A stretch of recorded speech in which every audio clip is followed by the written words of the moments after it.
Greetings from Tokyo, my dear friends. This is Daisuke, and I very much hope that this video finds you well and in very good spirits wherever you are in the world. And today, if you don't mind, I would very much like to continue on with our journey, our discussions, our discoveries, and our explorations with respect to the recent releases made by the Criterion Collection during this year of 2022. And that brings us to a release of a title which already exists in the Criterion Collection physical media catalog at spine number 909, and it so existed in a Blu Ray edition. But now, during this year of 2022, we see a 4K UHD plus Blu Ray combo release of this current title within the Criterion Collection. Again, this is spine number 909, and this is a film from the year 1968. And the filmmaker is George A. Romero, and the name of the work is Night of the Living Dead.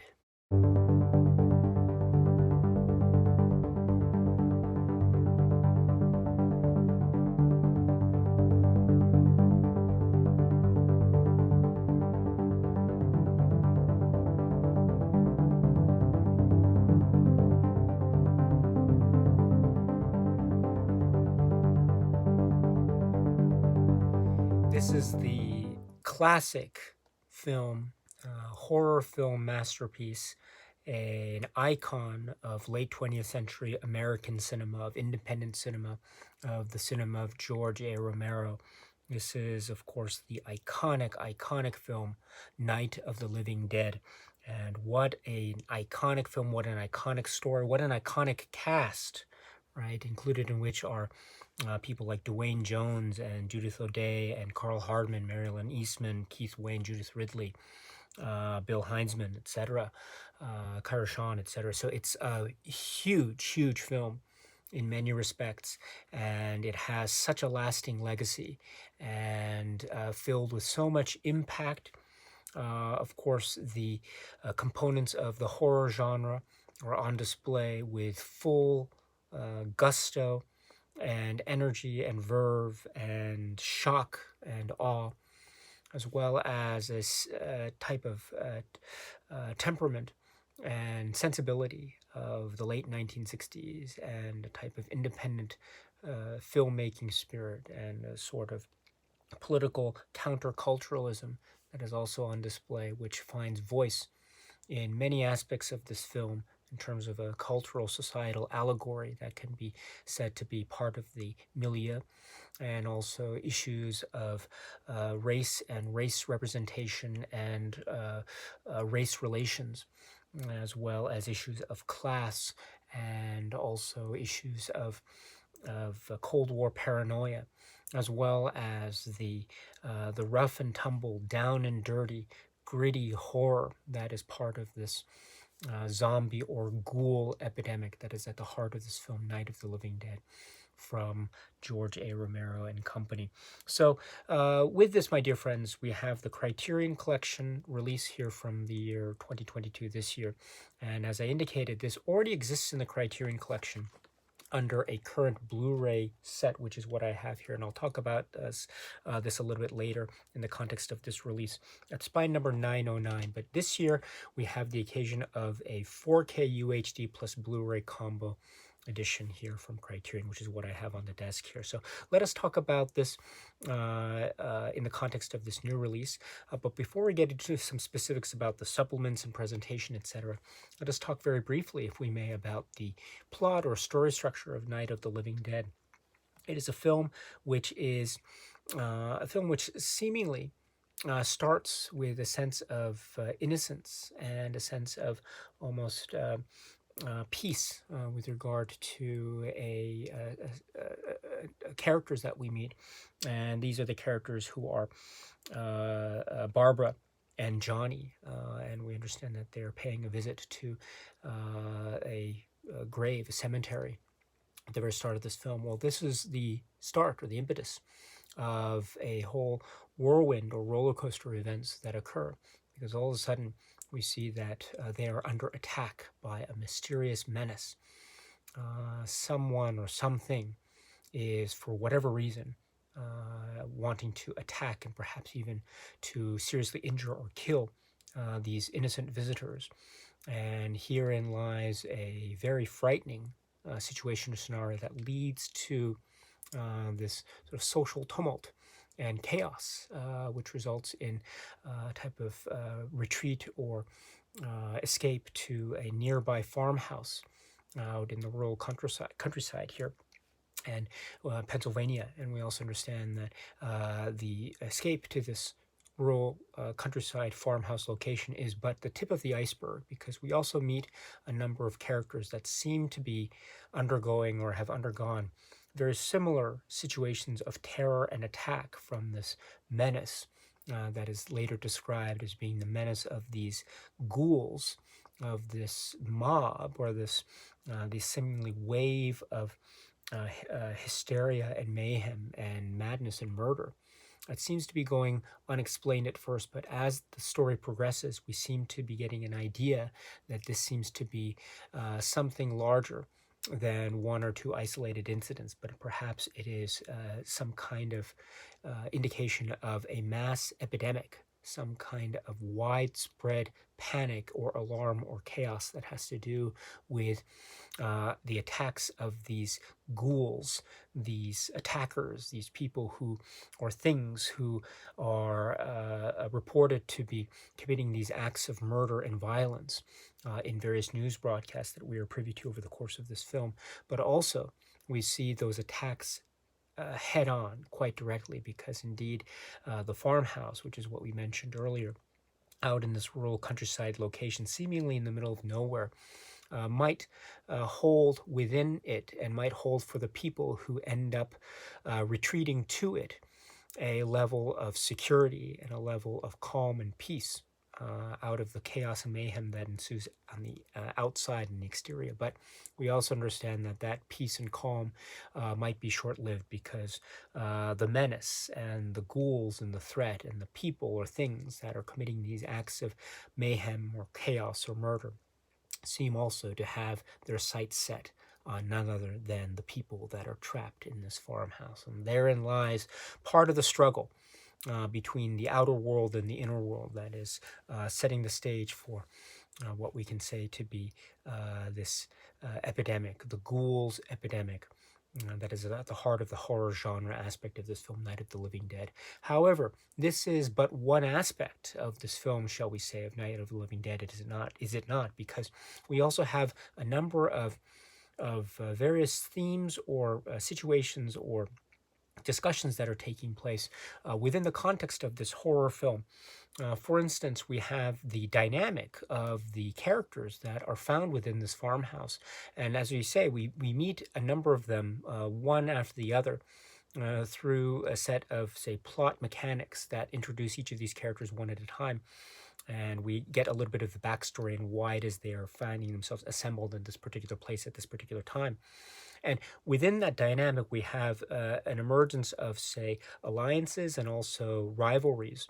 And sometimes those rivalries can be said to be based on personal dynamics, people not necessarily liking other people. Maybe they don't get along on a sort of natural level. But also that has an air or hint or tinge or nuance or quality about it that could be said also to be related to class dynamics, or maybe a sort of divide between people who find themselves on different sides of class lines. Working class, middle class, upper class, etc. We don't get a sense directly of the class structure per se, but we do maybe get hints of this.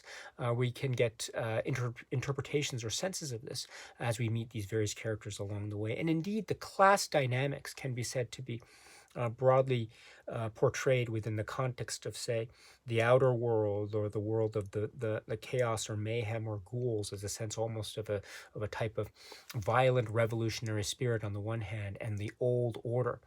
The old order being represented by the people who are trapped within the farmhouse. So there is indeed a broader context in terms of class dynamics and revolution, and the new order trying to, in a sense, upend the old order. And whether or not that will succeed, time will tell as the film progresses. So this is one element that is very important and very key, and it's keyed in also to a type of social political commentary that is embedded within the film itself.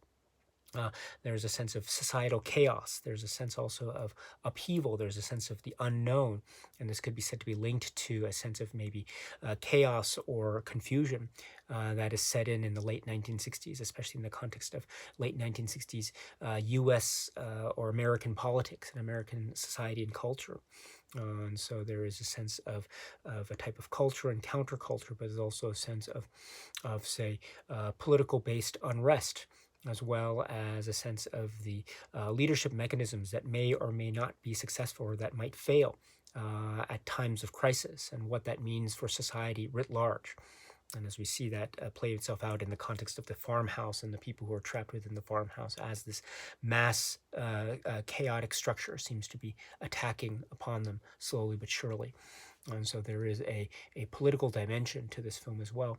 I also mentioned race and race relations and that dynamic because, of course, the character of Ben, who's portrayed by Dwayne Jones, he is an African American, and so an African American actor, and so we have an African American actor in the lead role of this film, and so there is whether the filmmakers are conscious of this or not, and this is part of the discussion that we can find with the great supplements that are found with this great release, and that were found in the previous release, but are now continued over into this new 4K UHD plus Blu-ray combo. It's part of the discussion in those supplements, which is the way in which this affects or can affect the overall, say, impression or interpretation or dynamic of viewing this film, Night of the Living Dead, in the context of a social, political commentary and race relations and civil rights, and a type of maybe veiled attack or veiled threats of racism on the one hand, or perceived threats of racism on the other hand, and the idea too of perception versus actual threat is also part of this conversation, and it's a very complex and nuanced one, and it's presented in this way while also showing these shocks and scares in the context of this really wild and inventive and very iconic horror film. So there's so much there in the context of this work, Night of the Living Dead. And then also too, we have the dynamics of independent filmmaking and the drive and spirit of the people that were coming together to make this film, Night of the Living Dead. And this is also part of the discussion that we will see in some of the supplements. We have, of course, Russell Streiner and Carl Hardman and John Russo that I mentioned, Marilyn Eastman as well being mentioned, Latent Image, etc., and the people that were behind the camera that are working with this real, true, super independent filmmaking spirit, and of course under the camera work and direction of George A. Romero, who seems to be in many ways a type of embodiment of this ultimate independent filmmaking spirit indeed. And it shows and it shines through quite brilliantly in this work, Night of the Living Dead, in such a bold fashion. And its shining boldness is one of the testaments to its longevity. Even now, in the year 2022, we still speak about this film, Night of the Living Dead, and the long-lasting legacy that it has maintained and achieved in the context of the horror genre, in the context of the zombie film genre, and also in the context of American independent cinema. And it is very important landmark, hallmark work, and its long-lasting legacy is multifaceted, and so that is also something that will be coming up in the context of the supplements discussion. But in any event, this film, Night of the Living Dead, is a true classic, and it also has this very interesting stylistic rough edge about it, which I think serves its purpose very nicely, and has a sense of a grounded quality, which makes the horror even more horrifying.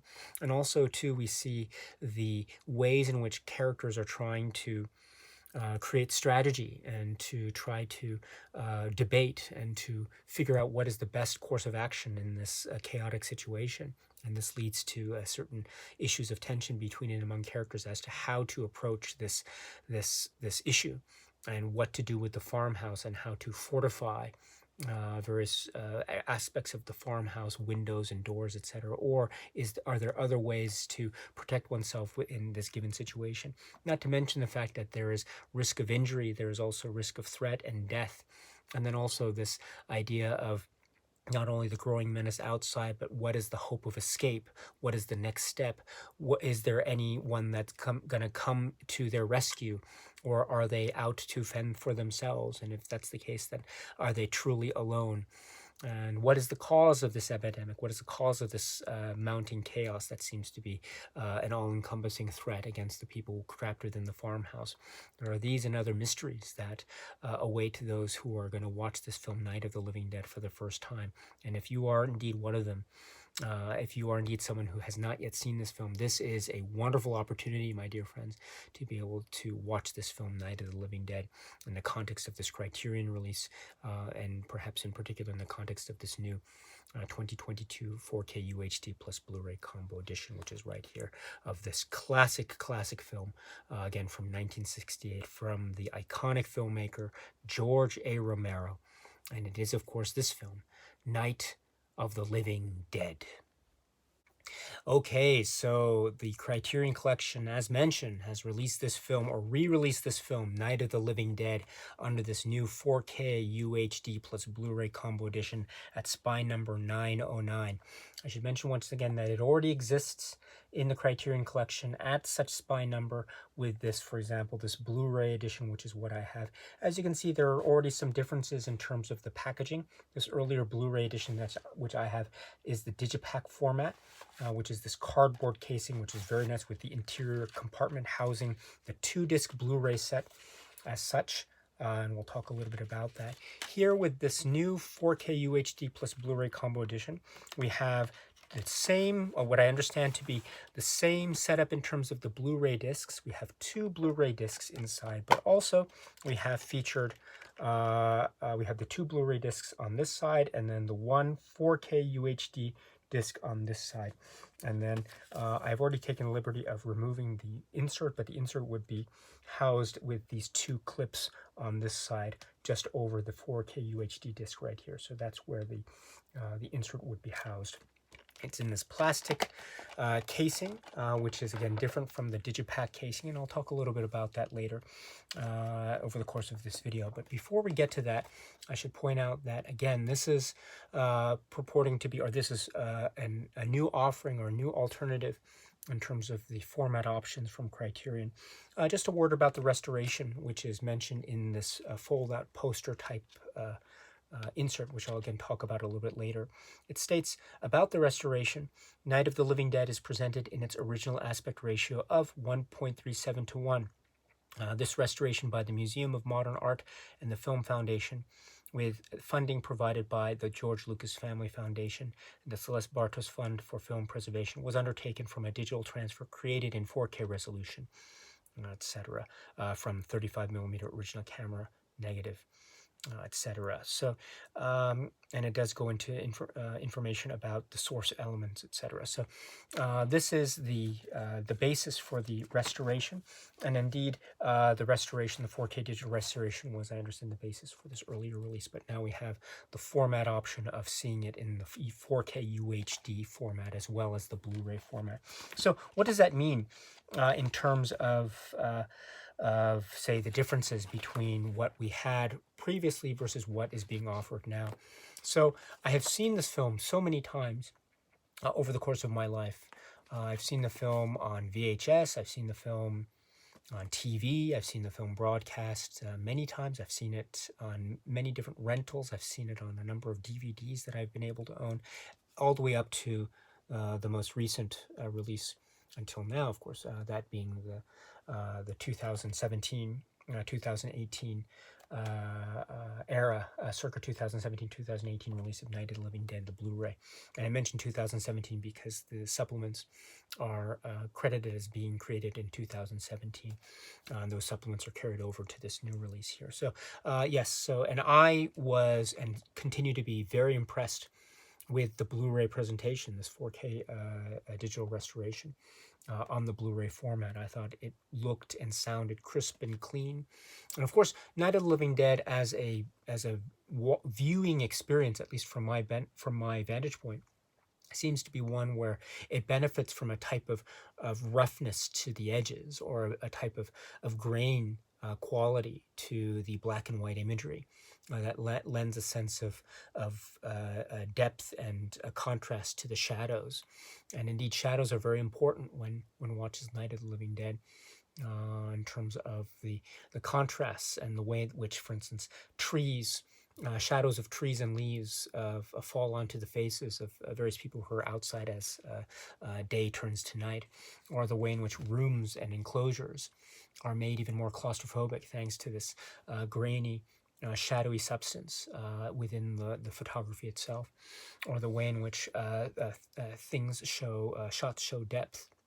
But that depth leads to a sense of a kind of corridor of chaos, in a manner of speaking. So all these, I think, are captured very well in a sense of a rough graininess that I think is so beneficial, at least from my vantage point when watching Night of the Living Dead. And so I found the Blu-ray presentation to be, I think, capturing the spirit of that very nicely in terms of the look and even the sound as well. And so when I watched the 4K UHD release here, I must say that while I wouldn't necessarily say that it is leaps and bounds my overall preferred way of watching the film Night of the Living Dead, that's not to say that I dislike the 4K UHD viewing of the film. I thought it was very enjoyable. I thought it was very rich and rewarding. But I wouldn't necessarily go so far to say that it was exponentially more rewarding a watch than, say, watching it on the earlier Blu-ray, which is also, you can find the Blu-rays with this current release as well. So it's worthwhile, that's for sure. And if one is into the 4K UHD format, this is certainly a great opportunity to get Night of the Living Dead, that's for sure. But if you already have the Blu-ray of Night of the Living Dead and you're satisfied with that, then I would dare say that you can have that and still have a great presentation of this work, Night of the Living Dead, without necessarily going to the 4K UHD option, which is made available here in 2022. So it's ultimately up to you and what it is you are looking for as the ultimate consumer and your consumer choice with regard to the Criterion Collection product. So I wouldn't say that it's absolutely necessary to go for the 4K UHD option. But if you do, then I know that you will enjoy it very thoroughly, because, as I say, it forms the same basis of a thorough enjoyment of the film through the earlier Blu-ray release. And so you're getting that great quality and substance here when you get the 4K UHD option. So that's how I felt when I watched that. So I wouldn't necessarily call it an essential upgrade yet, but at the same time, it is certainly worthwhile to check out. So I think you are going to benefit greatly no matter what format option you end up choosing. So whether you go with this or whether you go with, say, a Blu-ray only option, you're going to get your money's worth, whatever the case may be, my dear friends. So that's just my own personal subjective viewpoint with regard to this. But still, I'm very happy that it is getting this release and that Criterion is giving 4K UHD attention to a film like Night of the Living Dead. It's really quite wonderful indeed. And then, so now let us talk about the supplements or the extras that can be found associated with this release. And when we're talking about the extras, we can find those extras also with the earlier Blu-ray release, but now we're going to find them ported over or carried over into this new alternative format option from Criterion in 2022. So first off, let's talk about the commentary tracks. Now we have the commentary tracks that were made available previously, but now they're still made available, and they're really great and classic. Two commentary tracks, and they are each from 1994. The first one is with George Romero, Carl Hardman, Marilyn Eastman, and John A. Russo. And the second is with Russell Streiner and Vincent Stravinsky, William Heinzman, Judith O'Day, Kyra Sean, and Keith Wayne. And so we have two separate commentary tracks. And so they are, and from 1994. And so they are each in their own ways really quite splendid, and they have this lovely casual and friendly camaraderie about them. They're going each into various aspects of the production history and design, etc., and choices. For instance, each of the commentary tracks talks immediately with the opening shot and the credits about the car. There's some interesting details about the car that we see that starts the film, and some details about who the car belonged to in real life and what happens to the car in certain circumstances in real life regarding the car that affected how the car would be treated in the context of the film. So those are very interesting stories, and each commentary track tells that same story, but it's in its own words, in a manner of speaking. So very exciting stuff. Also, there's talk about certain details about the choices of the storytelling and story making, and little details about, for instance, the first commentary track talks about, say, the sound recording challenges regarding, say, the pulling of a clothesline from the outside exterior of the house kind of early on in the film. So that was an interesting detail from the first commentary track. Also, the second commentary track talks about maybe close-ups of radios and televisions as sort of icons and pieces of furniture and electronics from a bygone era, as it were.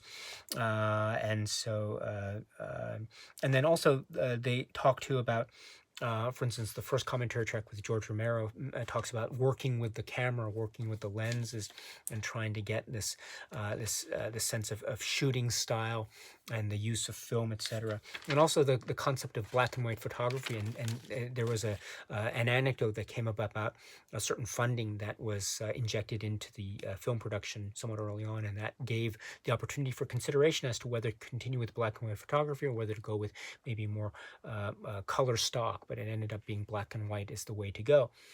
Because of certain aesthetic qualities that were seen or perceived to be associated with the black and white photography. And it's certainly there when we watch the film. It is very striking black and white photography, and very gritty and very almost a verite-like horror, which is, I think, serving the film to maximum effect. So very exciting stuff indeed. Also, there's some details too about specific, say, specific points, like the tire iron. There's a plot point or prop involving a tire iron, where that tire iron came from, etc. And little things too, like logistics of where wood, planks of wood would be stored within the location of the farmhouse itself, etc. Both commentary tracks talk about Duane Jones and the significance and importance of his casting, and about how he was cast, although there was a lot of significance attached to his casting in terms of, again, the context of race and race relations. But in fact, each of the commentary tracks points out that his casting was not done to make a purposefully made point about race and race relations per se, but it was done because it was felt that he was the best choice as an actor for that role of Ben. And so this means that there is a certain sense, especially from George Romero, who describes it here and maybe in other parts of the supplements, he does describe it as being a bit of, say, it was a casting choice that had none of that. It wasn't conscious of the sort of the social commentary aspects of it in the context of race relations. But it was a reflection of his view of the high quality of the acting work and talent of Duane Jones. That being said, of course, the film does have the possible interpretation and reading in terms of race relations in the context of late 1960s America. So, and that, I think, adds to the scope and the presence of the film. And indeed, too, we should point out that while it might be said from, say, the production description standpoint that maybe it wasn't necessarily on the forefront of the filmmakers' minds in terms of portrayal of some kind of aspect of race and race relations, there is a very interesting anecdote that does appear in another supplement, an audio interview with Duane Jones himself, and he does mention something within that audio interview, and we'll talk a little bit about that later. We'll try about something that happened during the filming of this film, and how that had to do with race and race relations and racism, or potentially so. So while it might have been described as being a bit of, say, serendipity in terms of the casting choices on the one hand, there is something undeniable about this reading of the film, and it is a very critical and important reading, one can say. So this is mentioned in the various contexts of these two commentary tracks, respectively. So well done for that. And so I should say too that these commentary tracks, I think, are so worthwhile. These filmmakers, they're speaking from their own viewpoints and latent image, and working in Pittsburgh, and that filmmaking spirit and drive from the 1960s that led to Night of the Living Dead, and their stories and their production details. And there are so many details. I really love these commentary tracks too, because they show or they indicate details, and it's a reminder of just how homemade this film is. And that's, I mean that as a strong compliment. This is a wonderfully constructed homemade feel film, and that homemade feel actually adds to the echo of the horror and the shock value of this film, because it's so almost close to home, that type of thing. It's one of the comments that I think is mentioned um, by filmmakers like Guillermo del Toro or Frank Darabont in one of the other supplements, about how this is homegrown horror. And so it has that closeness of distance between the viewer and the viewer's understanding and appreciation of, say, the environment, a sort of everyday environment location where even the most horrible acts could occur. And that is a true frightening concept indeed. So it's that, I think it's embedded in the style itself of Night of the Living Dead. And so I think this is reflected in how the participants in each of these commentary tracks, respectively, points out some of the details, like the radios and, say, the second commentary track, or a story about the music box in the first commentary track, etc. So these commentary tracks are really wonderful. And so you get a lot of supplementary or complementary information, but there are also some interesting ways in which they diverge, or they talk about separate, distinct points. And so it's worthwhile to watch this film with watching each of the commentary tracks, respectively. So I would strongly recommend it if you haven't done so already. These are really great. It's great to have them carried over like this. Commentary tracks are wonderful, so it's always great to have. So please check out the film with the commentary tracks. I should say that you have the option of the 4K UHD or the first Blu Ray disc, which has the film itself. And so if you want to listen to the film with the commentary tracks, whether you watch it on the Blu Ray or the 4K UHD, you have that option available to you. So please check those out with the commentary tracks if possible. And then, so now let us turn our attention to the supplemental section of this film, or of this release, Night of the Living Dead. So as mentioned, we have the 4K UHD disc, and then we have the two Blu-ray discs. And so we have Blu-ray disc 1 and Blu-ray disc 2. Blu-ray disc 1 has the film itself, and then also within that Blu-ray disc 1 there is a supplement that is made available, and that supplement is actually the work print. This is Night of Anubis, and the Night of Anubis work print is approximately 1 hour and 25 minutes. It is accompanied by an introduction by Russell Streiner, which itself is about 7 minutes. And Russell Streiner talks here in wonderful detail about what the work print was.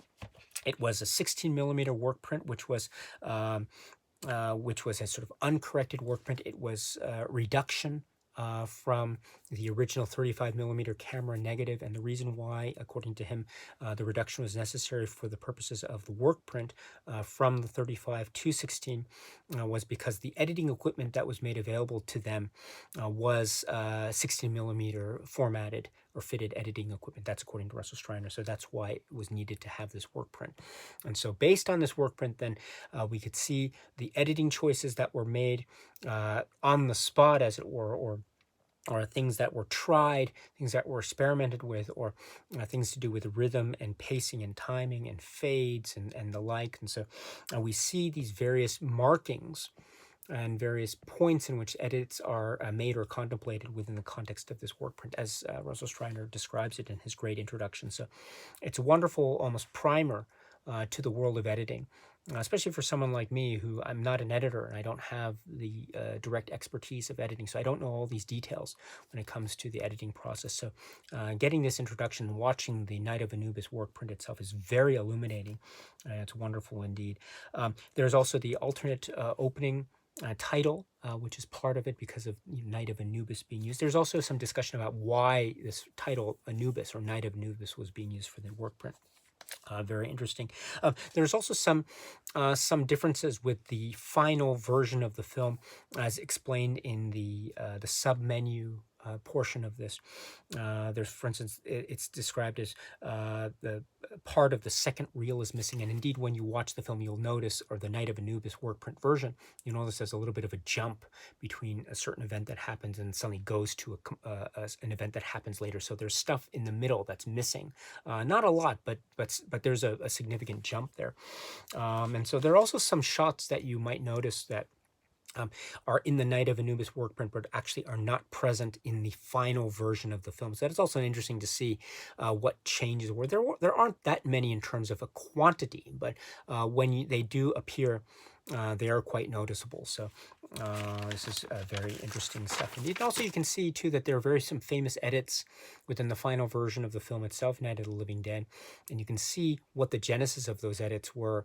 Some of them anyway, when you see the Night of Anubis work print. So there's a kind of a famous edit in terms of what happens in the cellar area. And so you can see a little bit of a fragment of what could have been had it not been edited in a certain way. You can see that what could have been part when you watch the Night of Anubis. So very fascinating, illuminating stuff here. So again, you're getting it's the work print version. So it's not necessarily considered, I understand, to be an alternate release version of the film per se, because this is something that the filmmakers were working on in terms of constructing the film. So I understand it's not meant to be considered to be, say, a completely alternate version, a release version of the film Night of the Living Dead. Now, that being said, it is another way into the intriguing world of the construction of Night of the Living Dead, and you get a sense of some of the choices that were made by the filmmakers at hand with the editing process. And editing is such a key component to the films of George A. Romero and others, especially Night of the Living Dead. So some of the choices that are made there, you can see the genesis or the experimentation with respect there too when you watch Night of the Anubis, as well as, again, another opportunity to watch this version of Night of the Living Dead. So any opportunity one can get to watch Night of the Living Dead, at least that's how I feel. I'm certainly up for that chance any day, my dear friends. So there is that supplement, almost feature length supplement, excuse me. That's part of the supplement section of Blu Ray disc number 1. And then, so now let us turn our attention to Blu Ray disc number 2. And Blu Ray disc number 2 is one can say is a full-on supplements disc. And so we have more supplements, and it's chock full of supplements and materials. Again, they were found on the previous release of Night of the Living Dead, so you're getting them carried over into this new edition for 2022. So nothing in terms of anything that's brand new, at least as far as I understand it. So again, if you have the current Blu-ray and you're happy with this, then maybe it might not necessarily be worth getting this new release. However, if you are looking to get this Night of the Living Dead release and you haven't done so already, this might be a good opportunity. And part of the reason why it's a good opportunity is because of the great supplements that you're getting. You've already gotten them before, but you're still getting them here if you want that opportunity presented to you. So what are those supplements for disc 2? So the first supplement is Light in the Darkness. This is described as being from 2017. This is approximately 23 minutes. And this is with filmmakers Frank Darabont, Robert Rodriguez, and Guillermo del Toro. And they're talking here, each of them, with interviews that are edited together. And they're talking about the impact of Night of the Living Dead, watching the film, the way in which it impacted the whole landscape of cinema, and also the reflection of a type of cinematic expression of American history and culture, and the power of genre film, and how one of the ways in which a genre film is very powerful is the way in which it can have embedded within it certain messages that are political or type of social commentary. And this leads also to a discussion of George A. Romero as a filmmaker, of countercultural independent filmmaking spirit, which is very important indeed in terms of the discussion of the filmography of George A. Romero. It's not just, I mean, it's definitely there in Night of the Living Dead, but it's also there in his other films throughout his filmography, and you'll definitely see it, with films like Martin or Dawn of the Dead or The Crazies, or There's Always Vanilla, or films of that sort. So this is very much part of the character and filmmaking philosophy, as it were, of George A. Romero. So it's great that these filmmakers here in this supplement are mentioning this with great reverence and respect.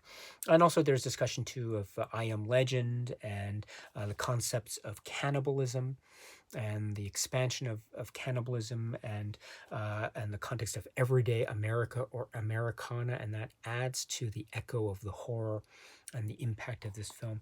They also talk about Dwayne Jones, and we mentioned it before about his casting and the significance of his casting in terms of the level of the high quality of his acting, as well as what it meant in terms of a social political consciousness, or whether it was chosen on purpose or not.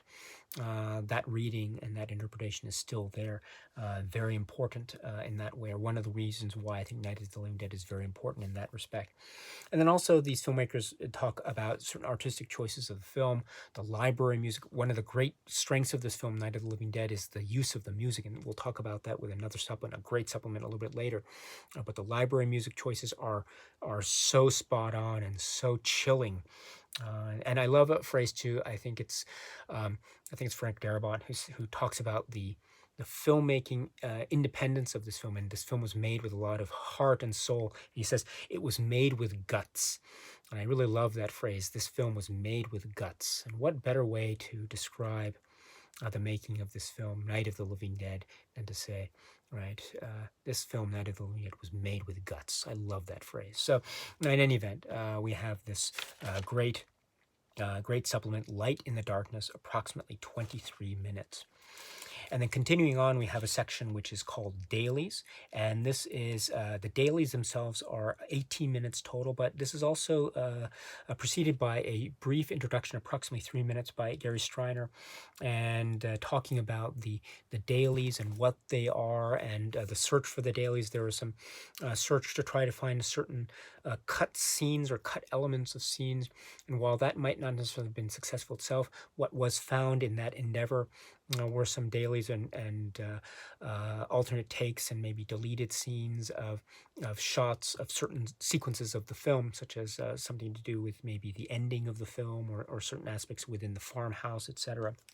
Totaling 18 minutes, a fascinating look at almost like the way in which the film was being shot on location in real, and various, say, different vantage points or angles, or even the perspectives are flipped in some instances. So it's again adding more dimension to the making of aspect of this film. So a very fascinating wealth of it's like a treasure trove for people who are Night of the Living Dead enthusiasts. You see various angles and differing perspectives. So it's really wonderful, fascinating stuff. So this is the dailies section, approximately 18 minutes.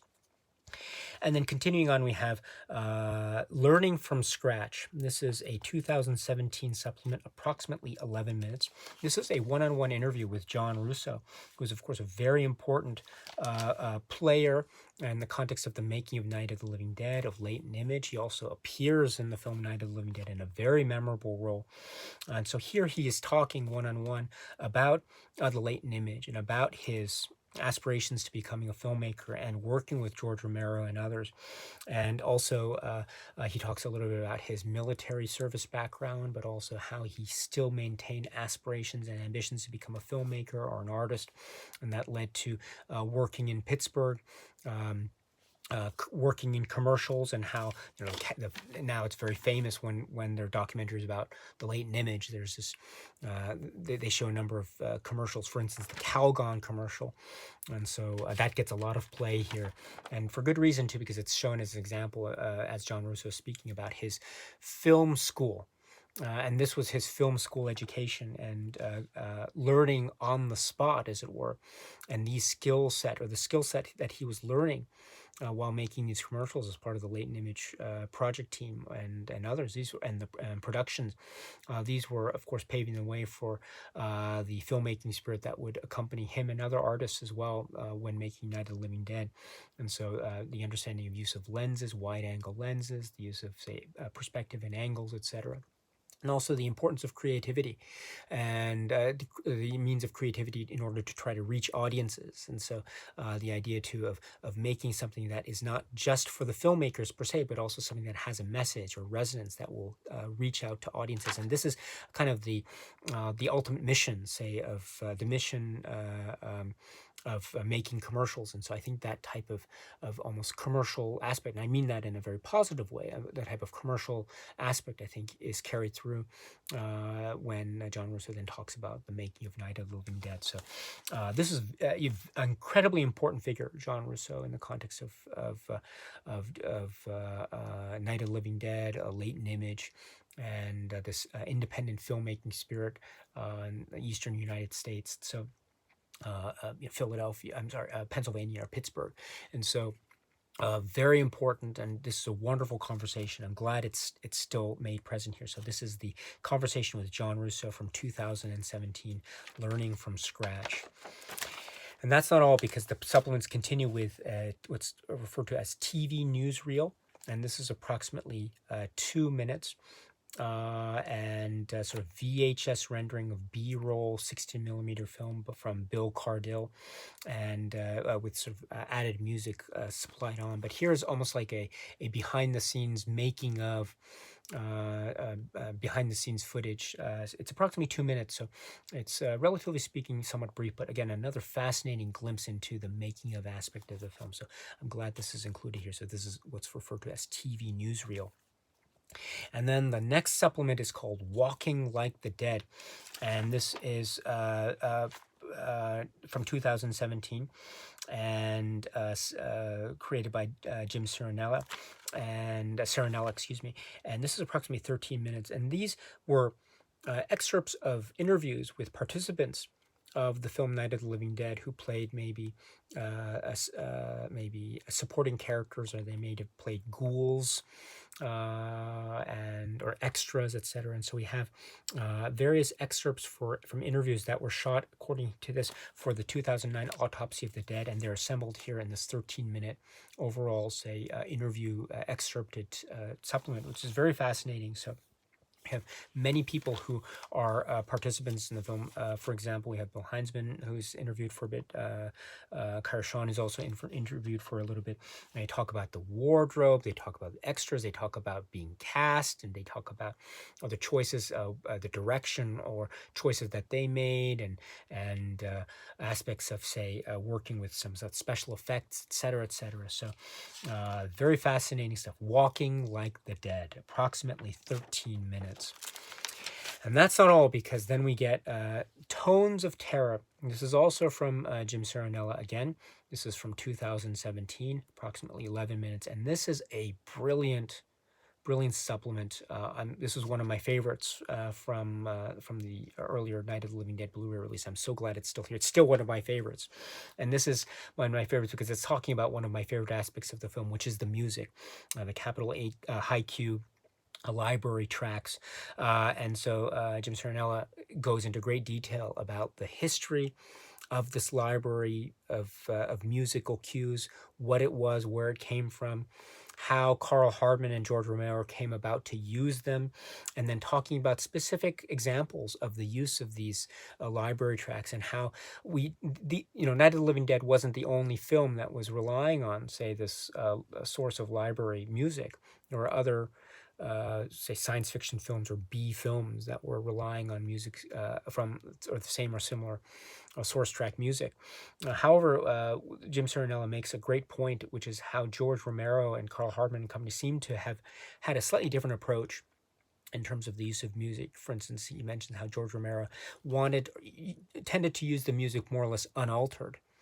And so the music was as is, and so there was a sense of pacing that was really tied quite neatly and very effectively to the music itself. And so it sort of augments the music while also indicating the great choices that Carl Hardman and George Romero were making when they chose the particular piece of music that they ended up doing when making the film. And indeed, you can see it right now. And when you watch the film, when I do, that's for sure, the music is so iconic. It's so brilliant. It's amazing.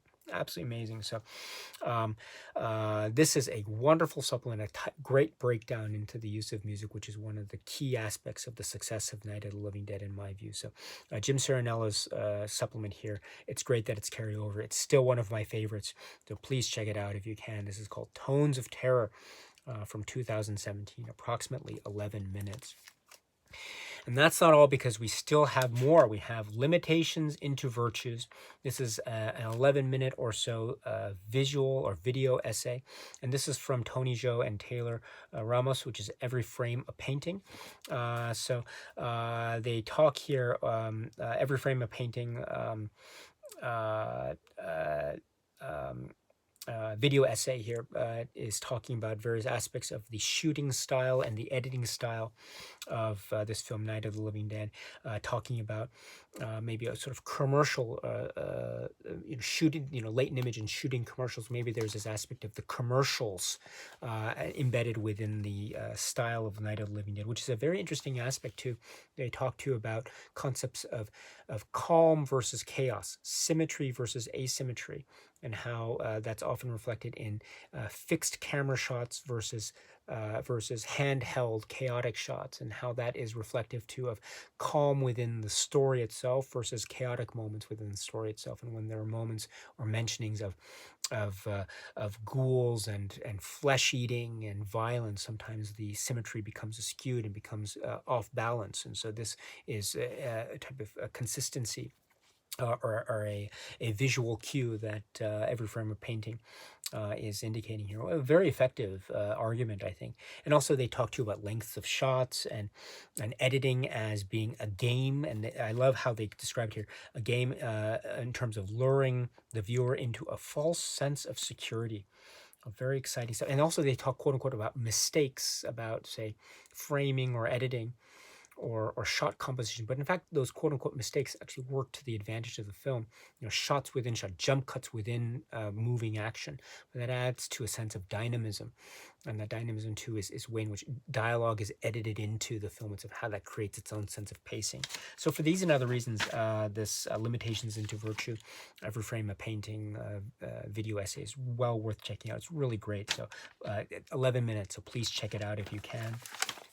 And that's not all, because we have yet another supplement. This is from Tomorrow, the NBC television program Tomorrow with Tom Snyder. And this is from July 1979, approximately 18 minutes. And we have Tom Snyder with his interview guests, George Romero and Don Coscarelli. And this is in 1979. So George Romero he's talking about his film Dawn of the Dead, and Don Coscarelli is talking about his film Phantasm. And so this is an occasion for Tom Snyder to ask them about the popularity of the horror genre and what their theory is as to why it's popular. And so they each give, Don Coscarelli and George Romero give, I think, really great answers to this.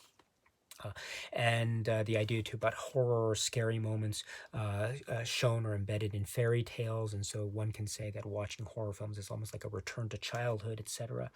And also they talk too about the audience reactions to watching their respective films, Phantasm or Dawn of the Dead, and there's a type of audience participation component which makes for even more successful, or the potential for success, both critically and also artistically and financially as well. So this it's great. It's great, and I love their callers too. They have wonderful 1970s shirt collars, which is really brilliant, fantastic stuff. So wonderful stuff indeed. So please check this out if you can. This is the Tomorrow NBC show from 1979 with Tom Snyder and George Romero and Don Coscarelli. So please check it out if you can. And then continuing on, we have a supplement which is called Higher Learning, and this is described as being from November 2nd, 2012, the Toronto International Film Festival. This is totaling 45 minutes, and this is an on-stage discussion with George A. Romero, again in 2012, and then also this is accompanied by some questions from the audience, so Q&A with the audience members. So this is really great overall. Again, 45 minutes, so it's very robust, wonderful discussion, where George Romero talks, for instance, about the copyright issue that occurred with regarding the earlier title, and then the title of the film was changed to Night of the Living Dead, and also the reaction of critics, in particular the critics in France, Cahiers du Cinéma, and how that turned the attention into championing this film, Night of the Living Dead, which is linked, of course, to its longevity in terms of its everlasting legacy, even now in 2022. And he talks too about the link to certain very significant and serious events that were happening.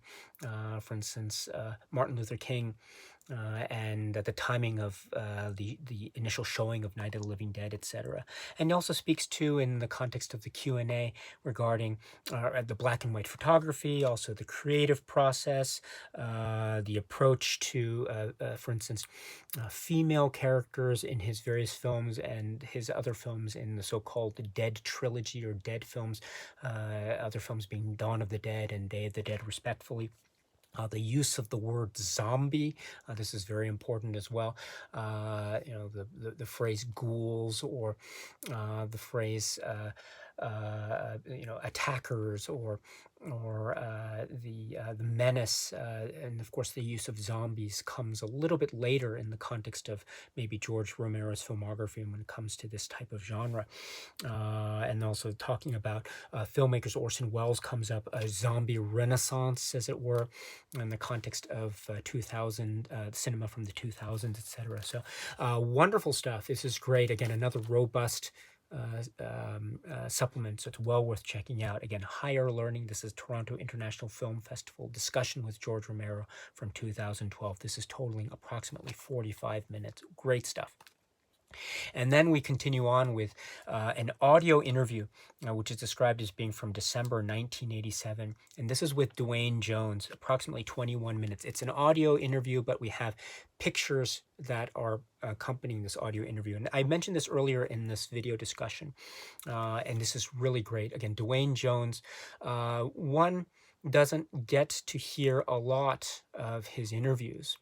And so whenever there's the opportunity to hear an interview with Duane Jones, it's well worth taking that up, because it's very fascinating. He talks about his career as an actor, and his acting career, his theater background, etc.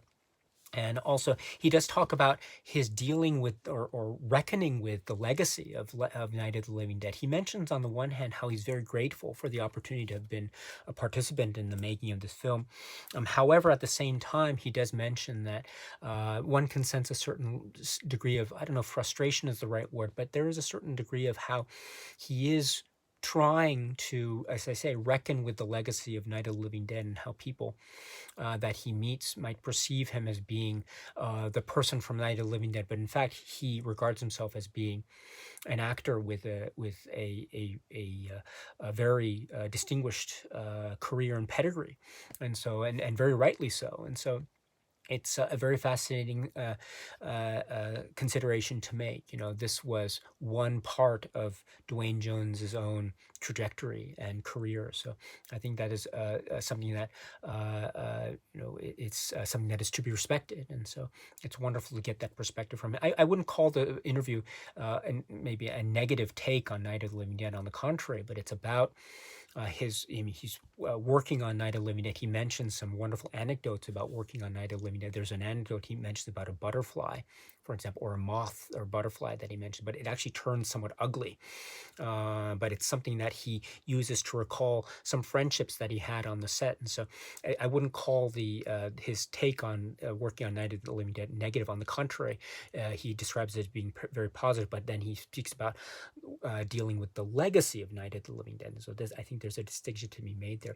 Incidentally, speaking about some anecdotes about the production, he does talk about an incident involving a potentially dangerous incident involving driving home and being followed, and talking about there's a prop having to do with a tire iron, but how that had some potentially real life consequence about him, or there was some risk of that. So, and it's an interesting segue into a discussion about race and race relations. I mean, and racism.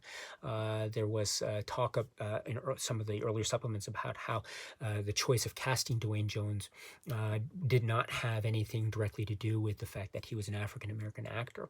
And so those aspects of race and race relations, perhaps according to, say, George Romero and others, came about due to this casting serendipity, in a manner of speaking. However, at the same time, I think an anecdote like this from Dwayne Jones is a reminder of just how present and how significant the aspect of race and race relations, this aspect is in the context of Night of the Living Dead, both on screen and also as reflected in an anecdote like this. So this is a very valuable and wonderful and insightful audio interview with Dwayne Jones. So please check this out if you can. It's somewhat of a rare thing to be able to get this type of interview or listen to this type of interview. So please check it out if you can. It's well worth it.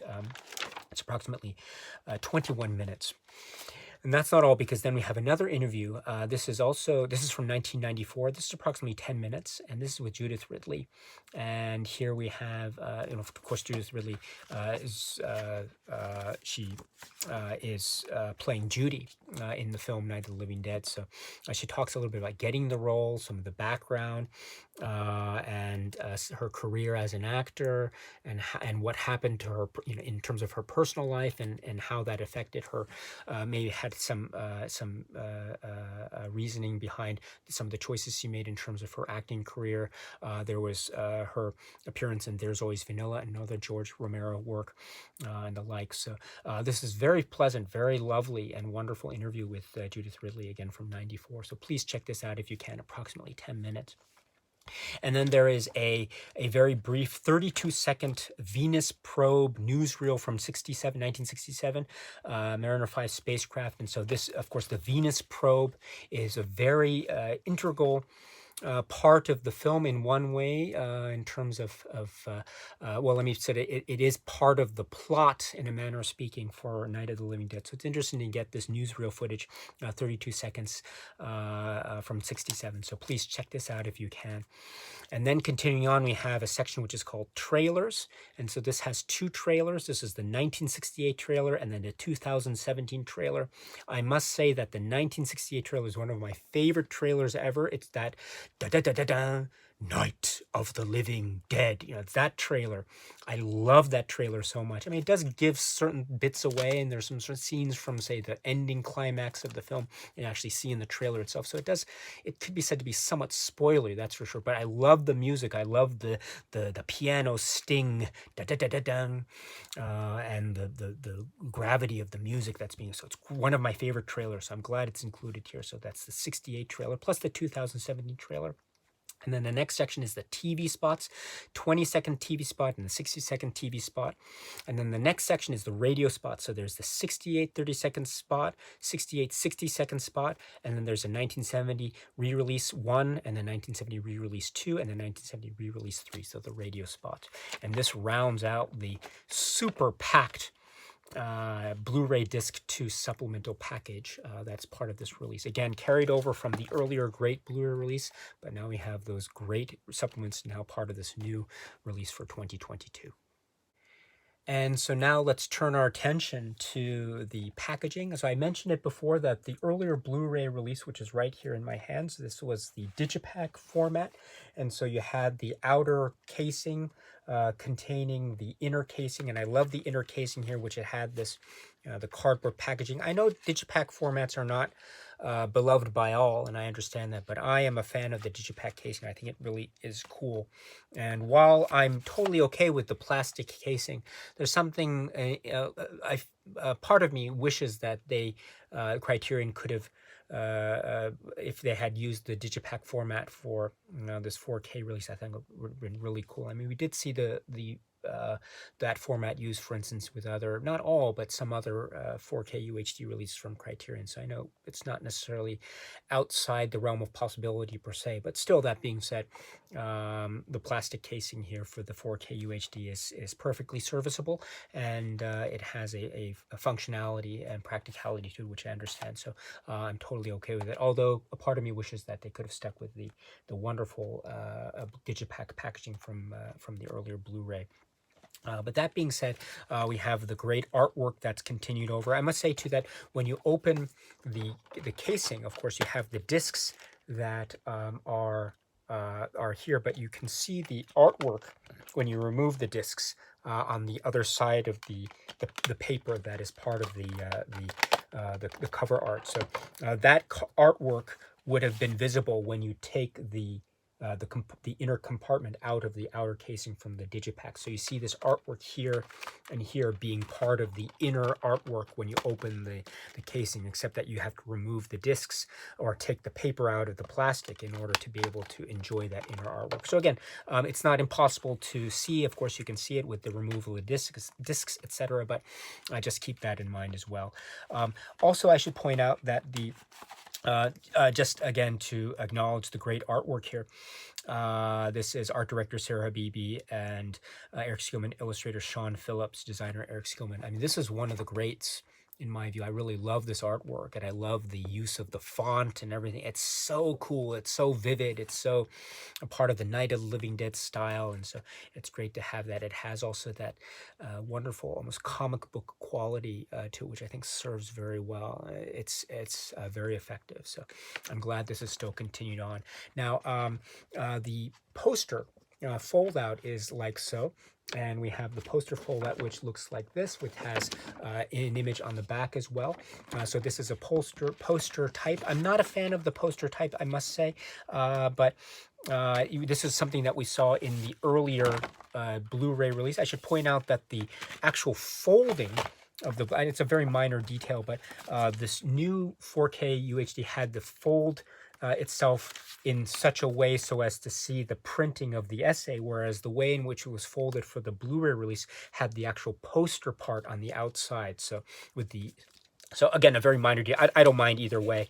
It's fine, but I don't know if that was a conscious choice on the part of the packaging department of Criterion, or was just maybe a random detail, when this was being constructed or being put together. But it doesn't matter for me anyway. It's the same. It's the same in terms of what we're getting. And although I expressed my wish that maybe they could have had a booklet, a stable booklet. I'm a big fan of the stable booklet. Still, we have the great essay, which is from Stuart Klawans, which is Mere Anarchy is Loosed. This is a great essay, and again, it's part of the one side of this fold-out essay, fold-out insert type, poster type. So this is great. We had it before, and it's great to have it here again. The Night of the Living Dead essay, Mere Anarchy is Loosed. So please check that out if you can. Ideally, and I recommend strongly, watch the film first, and then you can read the great essay here on this insert. Really wonderful, well-structured, well-worded, well-expressed, as always. So this is the context of this particular release. And so in conclusion, my dear friends, I would say that I am very happy to see Criterion keep the legacy of Night of the Living Dead alive with this alternative option, or this new format option made available during this year of 2022. While I wouldn't call it necessarily a super necessary edition for people who say already have the Blu-ray and are very satisfied with the Blu-ray of Night of the Living Dead from Criterion. I would say that I am very happy that it's being made available like this. I'm very pleased with the way it looks and feels and sounds, and I have felt that way about the Blu-ray, and I still feel about that way about the 4K UHD. And so my feeling is that whatever option you end up having, I think you're going to have the right option. So that means you can go for this, but if you have the Blu-ray already, I think you'll be very satisfied with that. So, but if you want to get this as well, please go for it, and I hope you enjoy it, my dear friends, because it is, of course, another stepping point. It's another point of the opportunity to be able to celebrate the greatness and the legacy that is this iconic film, Night of the Living Dead. All right, my dear friends, so that's it for now. And so until we meet again, please be happy and healthy and well. And please keep on watching a lot of great, great, great movies. Thank you so much, as always, for your time. I very, very much appreciate it. Stay strong, stay safe, and cheers.